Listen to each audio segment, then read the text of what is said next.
Hello ladies and gentlemen, and welcome back to The Legend of Zelda: A Link to the Past! In the last episode, we eventually made our way towards the desert after collecting a bunch of goodies around Kakariko once again, and also journeyed to Lake Hylia in order to get ourselves the map. In order to get ourselves the ice rod, so very fancy. And in this episode, we're going to be taking on the Desert Palace, where we are right now. Gonna pick up some of these pots. Now, that guy right there, that's a Beamos. We can't do anything about him, so it's best to just avoid him, and don't bump into him either, because he'll still hit you.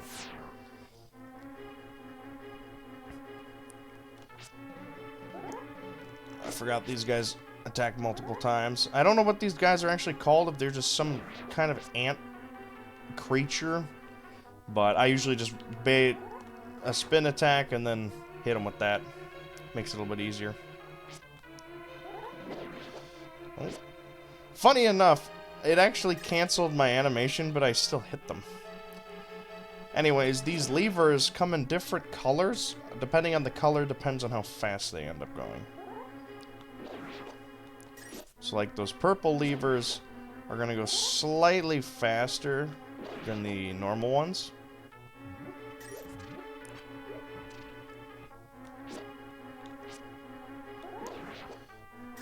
And there's also different color ant things, which I believe... I'm not actually sure if there's a difference between them. There might be. There we go. And we want to head out this way. Another Beamos. It's going to bait out his attacks. And yeah. Push that block up, and it opens this door. There's no other way to open it, and if you go in here, there's a fairy fountain. I'm going to leave that open, because hopefully they will still be there when I check next, just in case if I need them. We want to go out here, because this will take us back outside. And if we go up here, we'll see that there's something over here, and some rocks that we can't quite get past. But if we go down here, I forgot to show this, but if you were to walk down here, there's a piece of heart on this ledge that we could have gotten. Or, well, we could have seen before, but we couldn't have gotten it. So, lifting up these bushes, let's grab ourselves our 8th piece of heart. The very first one that's actually technically inside of a dungeon, and also the one that is enough to complete a new heart container. Now, if I check, we now have... none left, so we've collected 8 in total. 8 out of 24. But, time to go back inside. Now, the ice rod is interesting. So, it uses quite a bit of magic power. However, it's pretty darn strong. So, if you want to use a ranged attack, it's probably your best bet. It's a little bit faster, I think, than using the bow. But obviously the bow uses arrows, while this uses magic, so it's a bit different.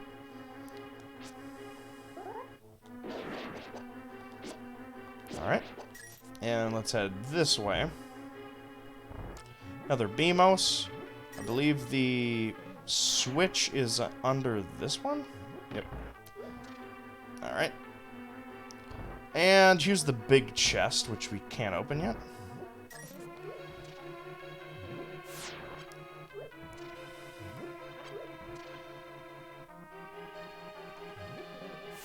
Usually it's better to kind of play safe around the Beamos, since, like I was saying before, you can't quite do anything about them. Because you can't kill them. And you can't even touch them, so it's better to just avoid them entirely. Heading up, there's another Beamos, and also a key that we have to knock down. Another save icon. Link, it is I, Sahasrara. You must never fail to find all the treasures in each dungeon. I know. I'm assuming that's probably talking about the piece of heart that you're available to get. We got some more Igors here. Once again, If you don't want to use your bow, just throw a pot at them, and it'll take care of them just the same.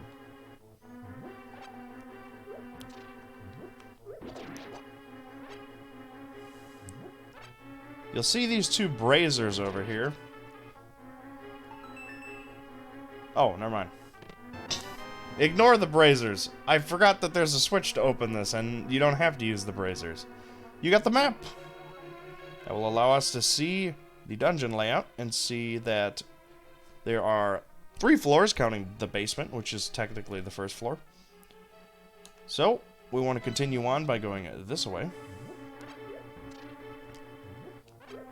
Alright.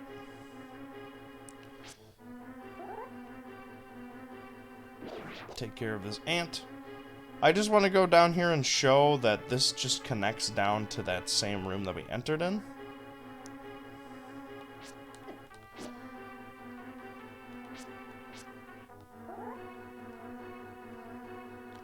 Also, the quicksand pulls you in. I'm sure you probably expected that, but it does. Whoa!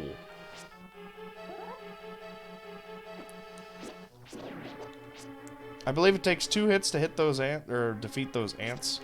So that's why I've just been doing spin attacks, since it does 2 damage. Let's go out this way. Another Beamos, and this allows us to get outside. Unfortunately, this just drops us outside, and we don't want to do that because then we'll have to walk through the whole dungeon again. So, let's not do that. Whoa!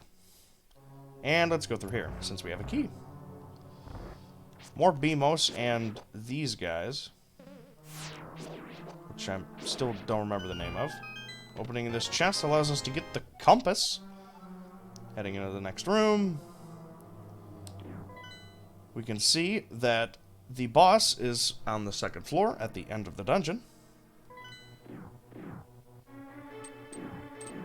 Running through here, we can get the big key. Oh, I tried to jump past him.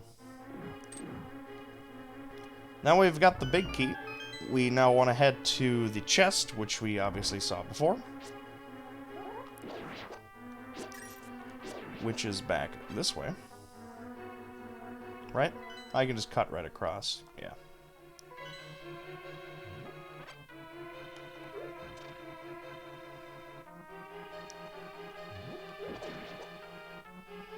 Head past here. Take care of you. And I believe it's... yeah, it's over. Pots reset. Oof. Open up that. And using the big key gets ourselves the power glove. You can feel strength in both hands. You can pick up and carry stones now. Unlike Link's Awakening, you do not have to equip it. It is part of your, well, equipment. If you were to go to here, you can see down below by the Pegasus boots, it is now just part of your stuff. Moving on, there's 2 rooms that we haven't checked yet before we continue.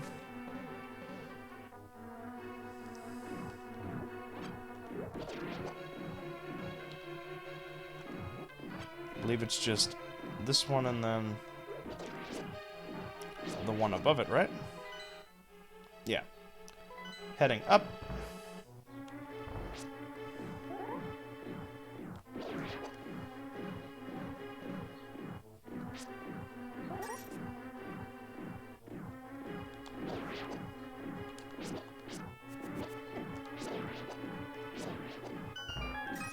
And a whole lot of nothing in this room. But I might as well show every room. Now what we want to do is we actually want to head outside. So we want to head all the way down to where we found that piece of heart before. Or, well, not specifically where it was, but we want to leave and go through here. Now we want to head over to where we could see this, and using the A button, we can now pick up the rocks. This is the way that we would have left earlier if we would have jumped out, and that would have taken us back to the desert. So, let's head up. Now, we can check and see that we are on the first floor. Pretty nice. This is a block puzzle. I believe... There we go. It's actually the opposite of the one that we had before. Lifting up this pot gives you the key. And we have these tile enemies. You can actually destroy the tiles if you were to swing your sword at them. Or I believe if you throw pots as well. Let's go through the door. Unfortunately getting hit while trying to do so. And head down. More of these guys, and also some BMOS. Make sure that we don't get hit. Ow.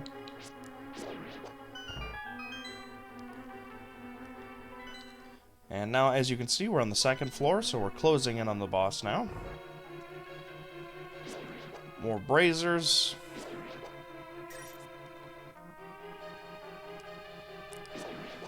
Be careful of the BMOS here. Whoa. Yeah, there's a couple of them. There's the key. Ow.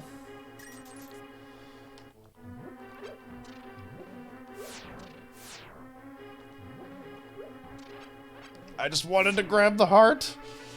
Alright. And going through here. There's the key. And I just want to make sure that I don't get hit while going through here.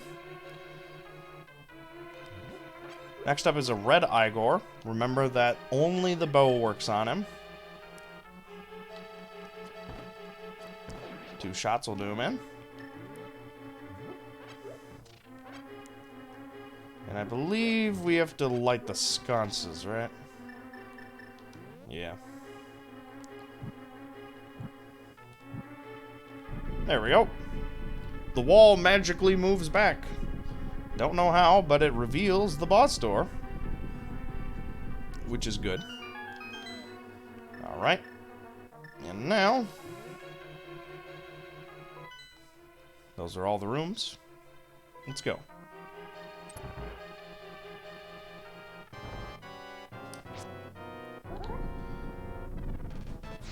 It's land molas.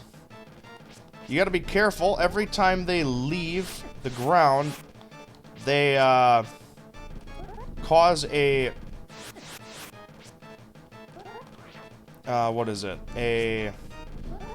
Like a back, not a cross pattern, but a diagonal pattern.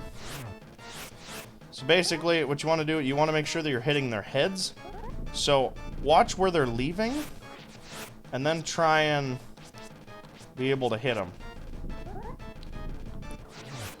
Also, they bump you a little bit when you hit them, so it's a good idea to take that into account.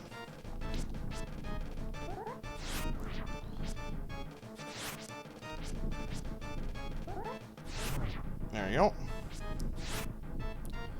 You can also use the Pegasus boots if you want to be able to hit them a little bit easier. You basically want to time it so that they're going to be leaving as you're swinging, so that you're guaranteed to actually hit them. Like that. Oh, see, I did it a little late. There we go. They take quite a few hits, so you're probably going to be here a little while. Oh, there's one down.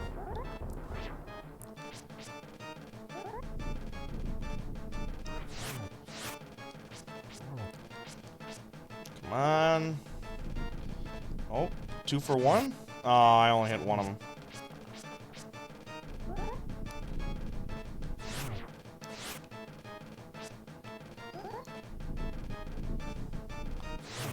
There's one. Okay, now This guy is going to shoot out a big pattern, but he's dead, so it doesn't matter. He would be shooting out 8 directions, so it's very hard to avoid. But if you keep hitting all of them a couple times, he should go down in like the next hit. And if we've been using spin attacks, he'll go down even quicker. Let's grab ourselves our heart container and grab our pendant.